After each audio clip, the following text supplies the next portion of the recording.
Hello, welcome to Microsoft Azure Training Series. My name is Neeraj. I'm an Enterprise Architect and Microsoft Certified Azure Administrator Associate, and I will be your instructor for this course. Welcome to my course on Azure Application Gateway, Load Balancing and Securing App Services. This is part 1 of AZ 101, Managing Network Load Balancing in Azure. I have taken a step further to define how the application gateway can be configured and can be utilized for securing the app services or the applications. In this module, we are going to have an overview of application gateway. We will also understand what are the features of application gateway, and then we are going to have a demo on configuring application gateway with app services environment. So, what are we waiting for? Let's get started. Let us start by understanding what an application gateway is. So, an application gateway in Azure that offers a layer 7 load balancer capabilities that manages traffic to your web applications over HTTP or HTTPS. And traditional load balancers like NLB and all, they provide a layer 7 load balancing capabilities, whereas the Azure application gateway, it provides the layer 7 capabilities of load balancing, which is the OSI layer 7. The traditional ones, they provide the load balancing capabilities at OSI layer 4, which is the TCP and the UDP.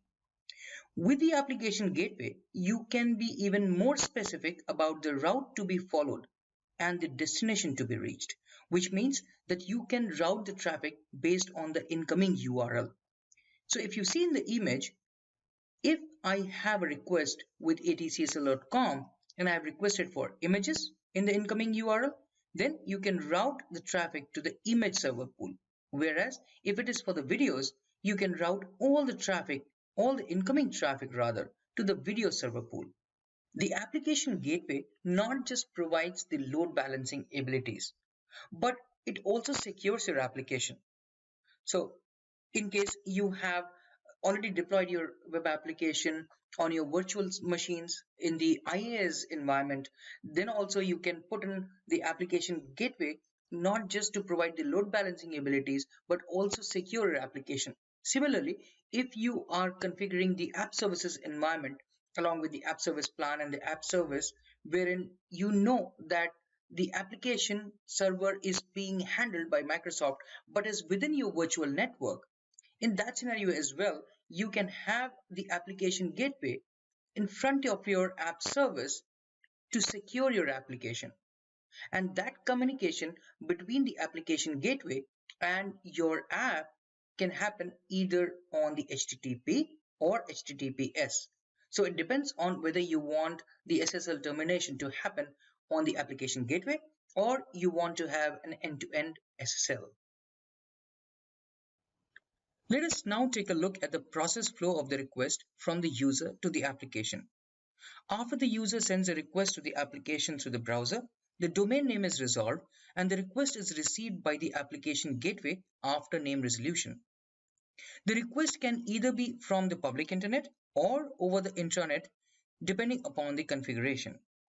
The application gateway has a listener defined, which listens to the request on the public or the private IP address and has a set of rules defined, which comprises of the HTTPS setting or the HTTP setting, detailed of the backend pool where the request has to be routed, and the probe settings.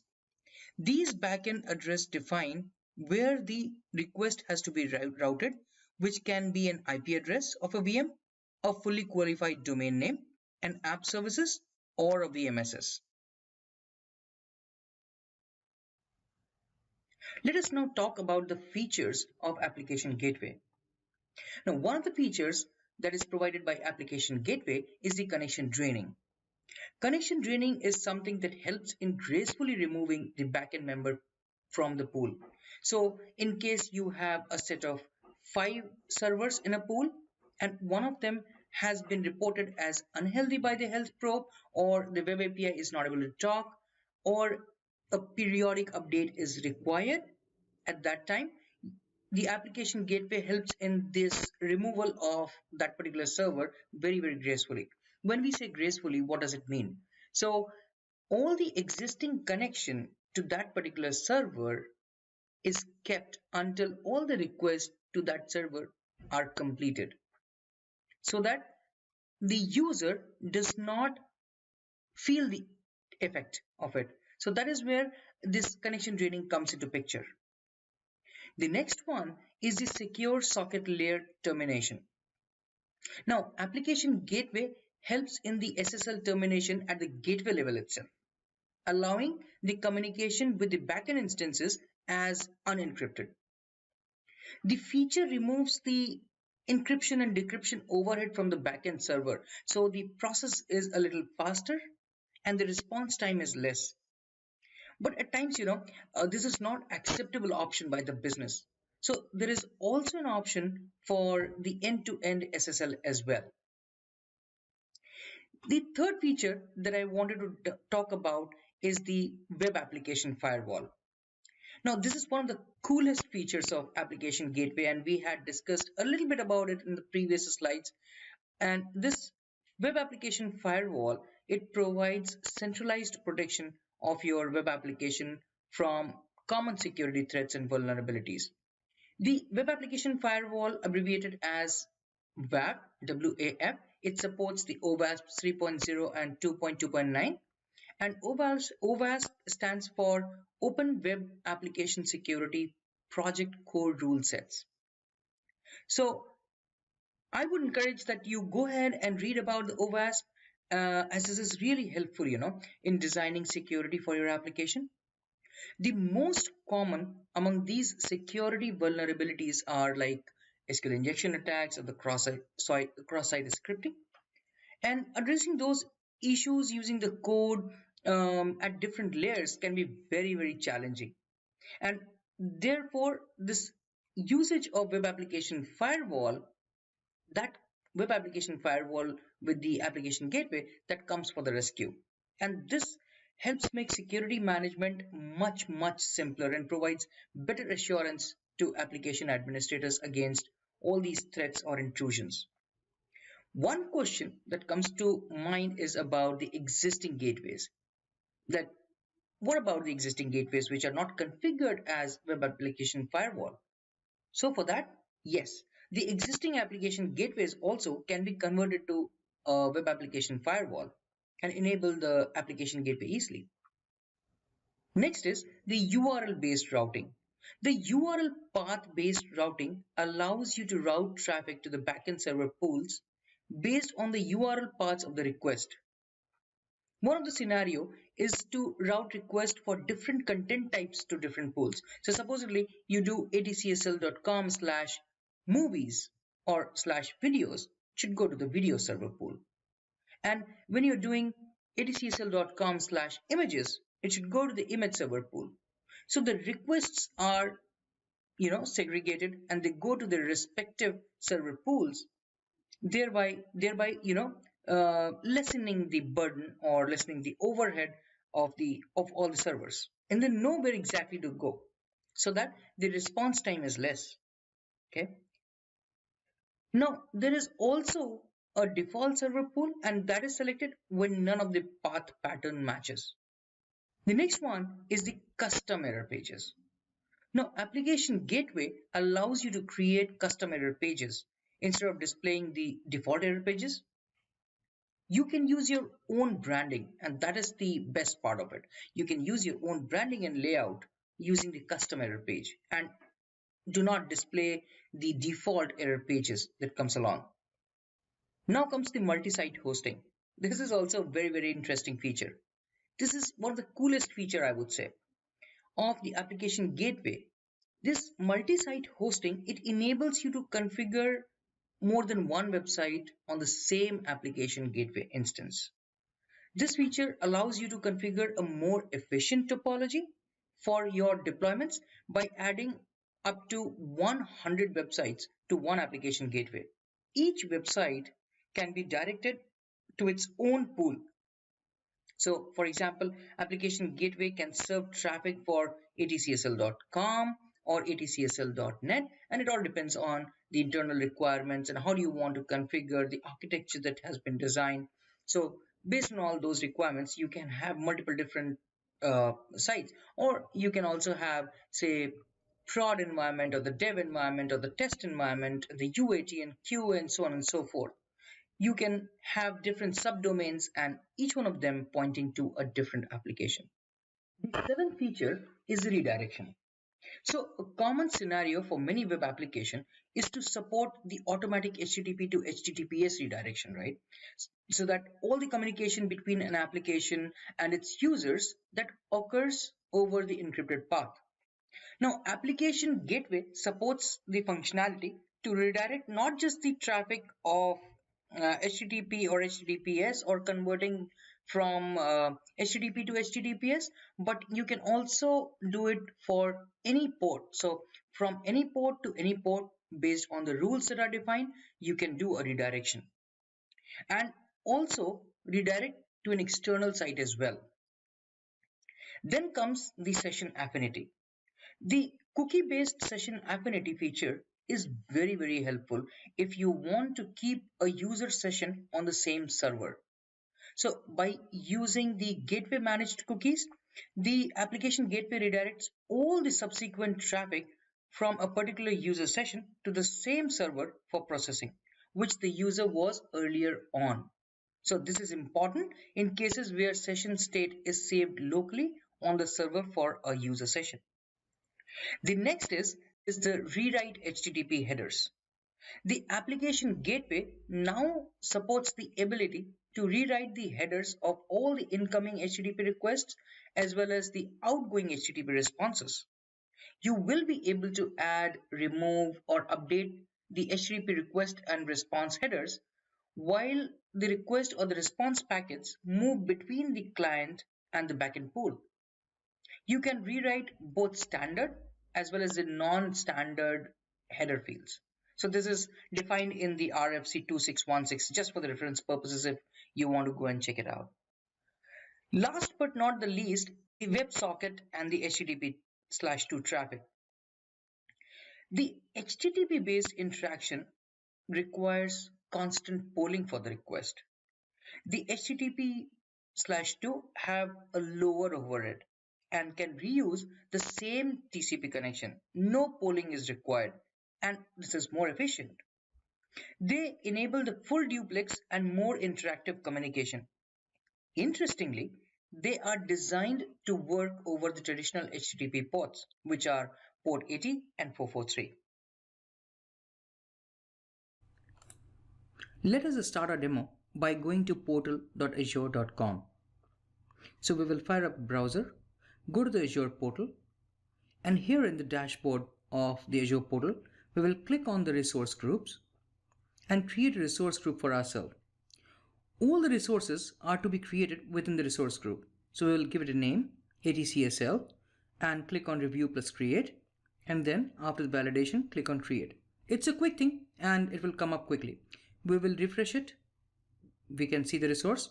We will then click on the virtual network, click on add, and here create a virtual network for ourselves. Now this virtual network will be a home for application gateway as well.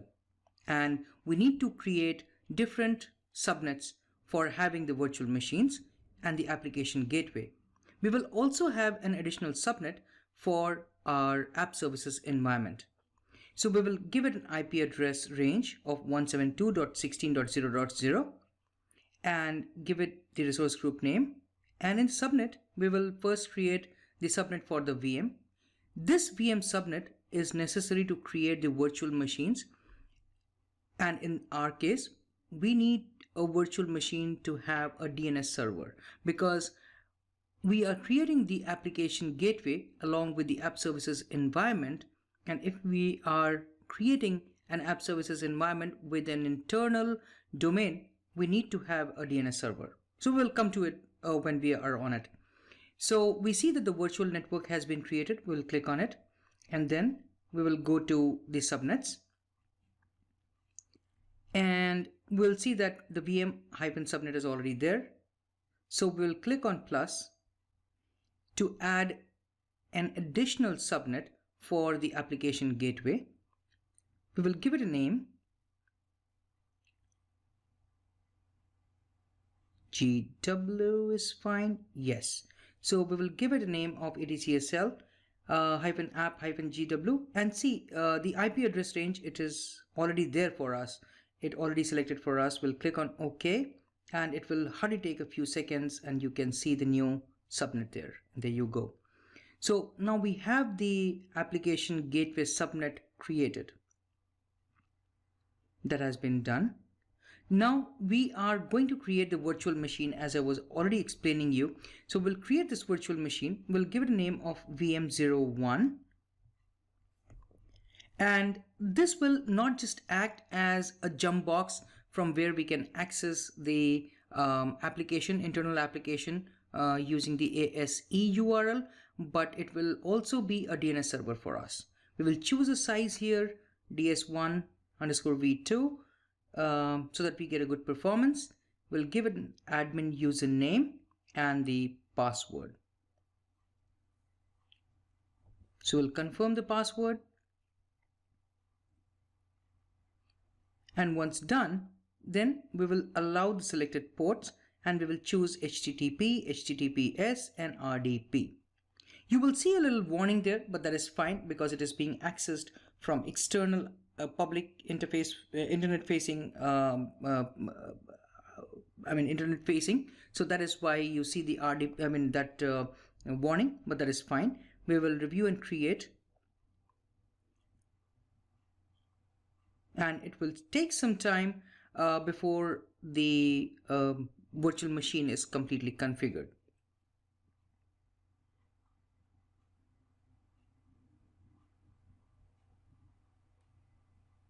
So meanwhile, we'll go to app services environment, and we will create the app service environment for ourselves. Here we'll give it a name. We'll give it a name of Aquila, AQUILA, and choose as internal. And this is the domain name I was telling. You can choose any domain name. It can be atcsl.com, xyz.com, or aquilaconserve.com, whatever you wish to be. So we chose a domain name, and in the networking, here again you see the virtual network is selected because that is a only virtual network that we have. It is there, but we need to create the subnet for the ASE from here. So we will give it a name, and we will mention the address range in the CIDR format. So here we have 172.16.2.0/24. Click on OK. And once that is done, we will review and create. Once it passes the validation, we will then click on create.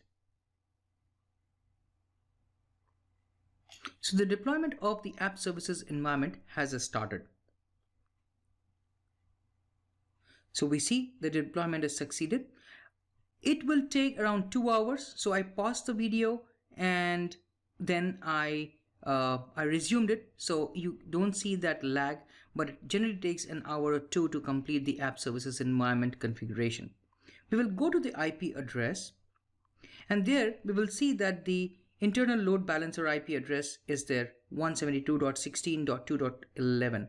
That's the internal IP address. And here in the ILB certificate, we are going to upload the certificate that I had created separately. And what I will do is I will include the command to create. That's a PowerShell script basically. So I'll include that command in the video description. You can download it from there and create your own certificate PFX format. And here we will give it a password and click on upload. That is not an error. It sometimes does that misbehavior, but once we click on overview and come back to it, I think that should be gone. Yeah, so you can see the thumbprint along with the details of the certificate. And if we go back to the overview, we will see that the error goes away. And now the scale operation shows in progress. And going back is fine. So we are good with it. So we are good with the certificates. We go to the app services plan, and here if you see you can enter the app service plan name. We'll give it a name of ATCSL ASP, for app service plan. You will use the existing resource ATCSL, and location is most important. See here, the name of the app services environment is present. Why? Because that is what we created just now. So apart from all the regions that are there, you will also see the app services environment, so that your app service uses the same app service environment which is created. An app service environment provides the servers are still managed by Microsoft, but it is created within your own virtual network, and you get more authoritative power over the infrastructure. So that is where you use the ASE. But here in ASE, you have the limitation that you have to use the isolated tier in the pricing. So you cannot have any other you have to choose in the isolated environment only, I1, I2 or I3. You don't have the option, any other option. So this will take some time to be configured. We'll wait for it.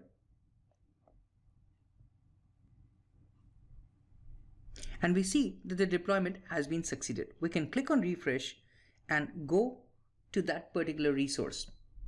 Once that is done, we will click on the app services and click on add to create the app service. And if you notice here, we are getting the name as Azure Websites.net. We'll give it a name prod, but I think that is already taken. Okay, so that is because it is not the app service plan that we had created. So we will click on app service plan location and choose the ATCSL ASP, the app service plan that we had created earlier. We will click on it, and there you go. You have the localMachine already there, but it is still showing me, I think I already used that name. Give it a new name, and yeah, prod new is good. We'll choose the resource group name and click on create.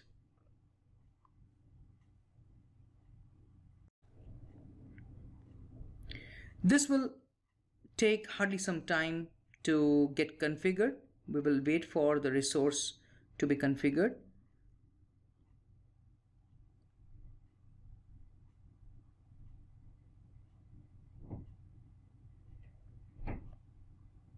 And we see that the deployment is complete. So we can either go to the resource from there or click on the refresh. So we are there inside the app service, which is prod new. And we will see the details of the app service. Here in our case, you see the URL as https://prod.new.com on the domain name that we have created for the app services environment. And if I directly copy paste it, we see that the site cannot be reached. Why? Because it has not been configured properly as of yet. Okay, so what are we going to do next? We will be going to the virtual machines, and we see that the virtual machine that we had created is running. We will go there and we will choose select the IP address, which is the private IP address from here, 172.16.0.4, and we'll click on connect to download the RDP file. So once that is being done, we will go to the virtual network and open that. Click on the domain name server, which is services, which is DNS. Click on custom and put that IP address. Why? Because we want to create a DNS server which can route the request for the internal domain aquila-conserve.com. So that is done. We will open the RDP, connect to that virtual machine, and give my user ID and password that I had provided earlier, and click on OK.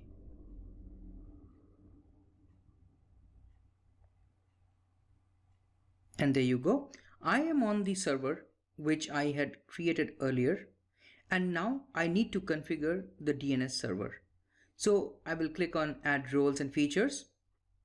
I'm so sorry for the screen resolution. It was a little I understand that I had to scroll a bit to adjust, but I'm sorry for that, apologies.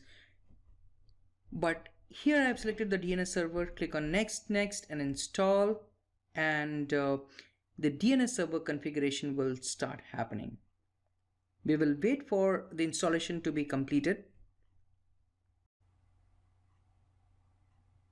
And there you go. The installation for the DNS role is completed. We'll click close and go to the DNS.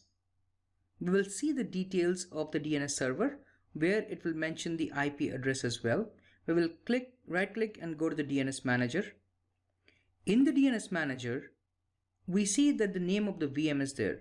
Here we are going to create a forward lookup zone. So we will click on it. We'll click on forward lookup zone, right click, create a new zone, and there primary, and mention the aquilaconcept.com as the domain name server. So aquilaconcept.com, click on next, and allow both non-secure and secure dynamic updates, and click on finish. So we see that the forward lookup zone of aquilaconcept.com has been created. Now we are going to create an A record, and here we will put the name for the application to be routed. So we'll put it as prod, and if you see the fully qualified domain name, it says prod.aquilaconcept.com, but now we need to provide an IP address, and this IP address should be of the app services environment. So we'll go back to the portal and see the IP address that was there. So we'll go to app services environment, which is Aquila. Yes. Yep, there you go. We'll click on it and go to the IP addresses. And there we see that the IP address of the internal load balancer for app services is 172.16.2.11. We will copy that and come back to our virtual machine and then put the IP address here. Click add host. It is added successfully. We will click on close.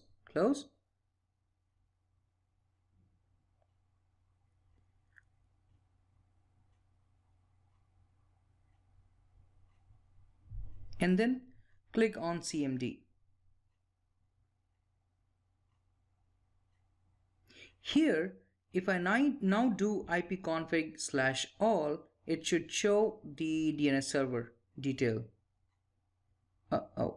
It seems that it is a little mismatch here. The default gateway is 172.16.0.1. The DNS server here is 168.63. Why is that mismatch? I think I need to reboot the server after the installation happened. I did not reboot the server, so let me reboot it.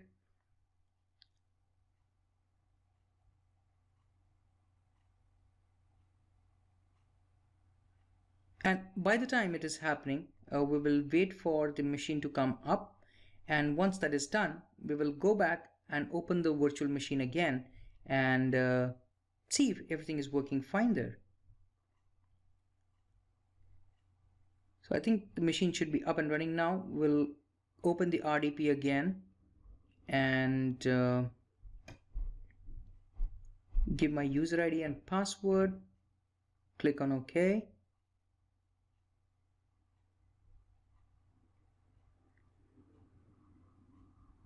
And there you go. So I have the virtual machine, and this time you see the screen resolution is perfectly fine. So we'll go to the DNS server and open the DNS manager.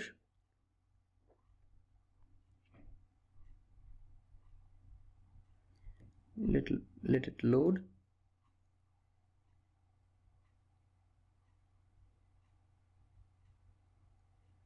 And again CMD and do an ipconfig/all.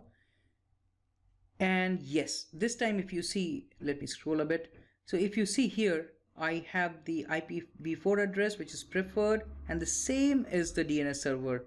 So, and this is what I had configured in the VNet DNS server, if you remember. So this is working fine. If I fire up the browser and put prod dot, oh god, okay. So we will put in the URL. What am I typing? So prod.aquilaconserve.com and hit enter.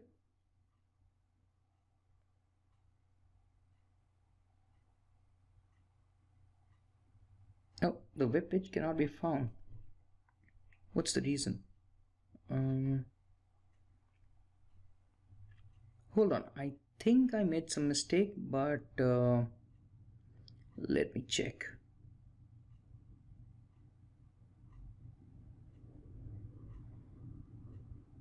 Oh yeah, okay. So this is prod new, and I'll copy that and go back. It's not prod, it's prod new, and it should not work though.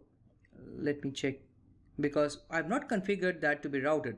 So if I close that and reopen, just wanted to give you an overview, so it will not show because that has not been configured for the routing purposes. So prod was configured in the DNS in the forward lookup zone, but not prod new.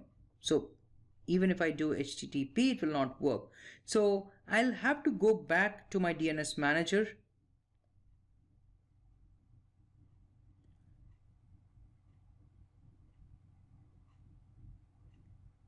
and here, if you see, it is prod. It's not prod new. So what we need to do is we need to delete this and create a new error record. So I remove that and now I'll create a new error record, and here we will provide prod new. So now it is perfect, prodnew.aquilaconserve.com, and the IP address as far as I remember is correct, 172.16.2.11, and we are good with it. Close it, open the browser again, click on refresh, and I hope the application should come up nicely. And there you go. So now you see that this application is coming up fine. So this shows that it is internally accessible because I have defined the DNS server and the record so that it goes there. Let me now create the deployment center, go to the deployment center, create something which you can use to deploy your code. So for me, it is the Dropbox. I have synchronized it, and there I already had a file that I had selected for it to be displayed. I see that it is synchronized and it shows synchronized 1 changes from Dropbox, and I think we are good. But still, let me synchronize.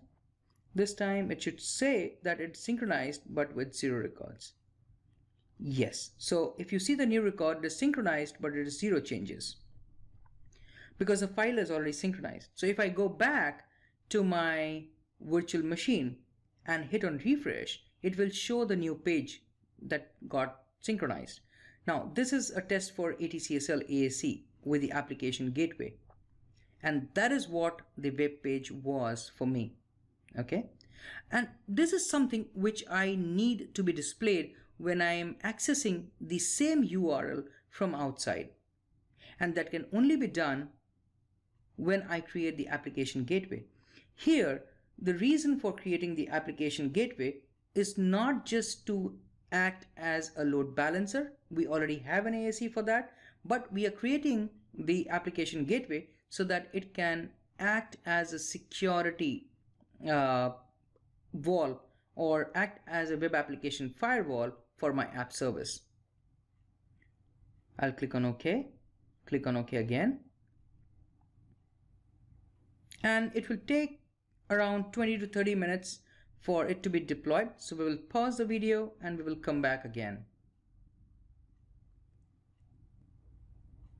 Yeah, we are back again and we see that the application gateway has been deployed.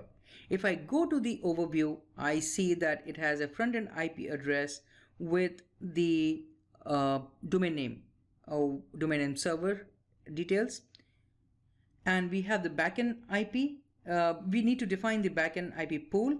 Here we need to define as app services environment, because any request coming to application gateway should go to the app services environment. So that is where I configured the app gateway backend pool. Once that is done,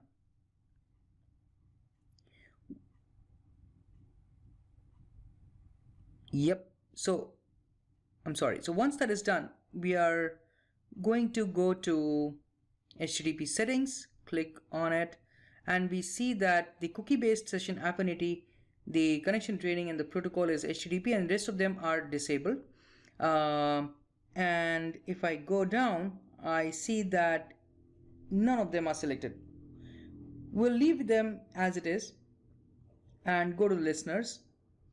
Click on the listener that was created for us, and we see here that the listener that was created was on port 80, which is HTTP. And this is where the request will come from the outside world, from the public facing internet. We will go to the rules, and the rules will have the listener, the backend, and the probe thing. So if I see here,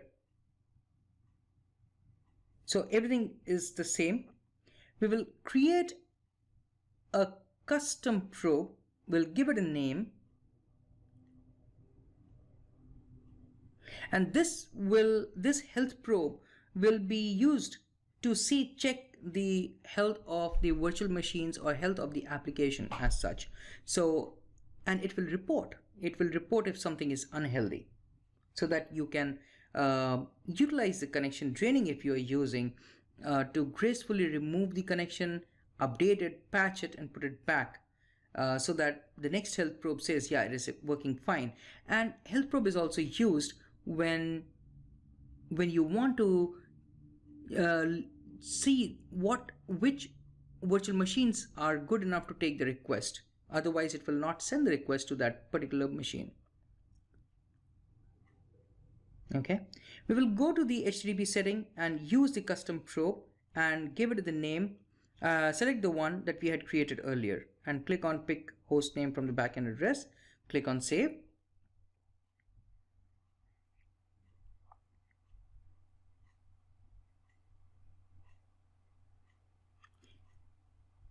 And then we will scroll left, go to the overview, and click on the IP address with the DNS name.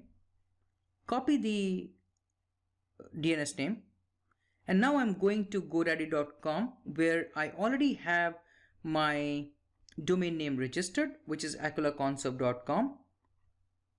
And there in the aquilaconsub.com DNS management, we need to create a CNAME. So I already had done some some samples, so that is why you see this record. Otherwise you can add a new record. So we will remove this one and add the one that we had just created. Remove the backslash and then save it. So I need to remove the HTTP as well and then save it. Okay, now what will happen is I'll pause the video here so that I can explain it to you. Now what will happen here is when you are creating a CNAME record, it will use that name. Here in this case we have prod new, and the domain name was aquilaconsub.com.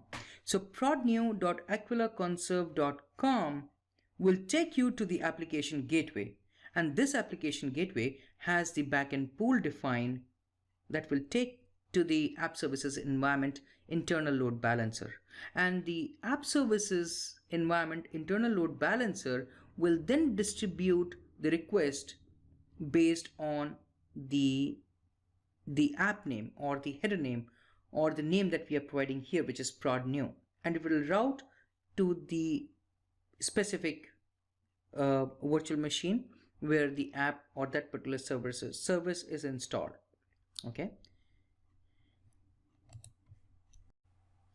we will go to the browser, put in the name prodnew.aquilaconsub.com, hit enter, and there you go. We see the same same answer. We see that this is a test for ATCSL AC with application gateway, and this time we are accessing the application from a public facing internet. It's not from within the virtual network or from within the virtual machine which was configured within the same virtual network. So we can access our application from outside as well.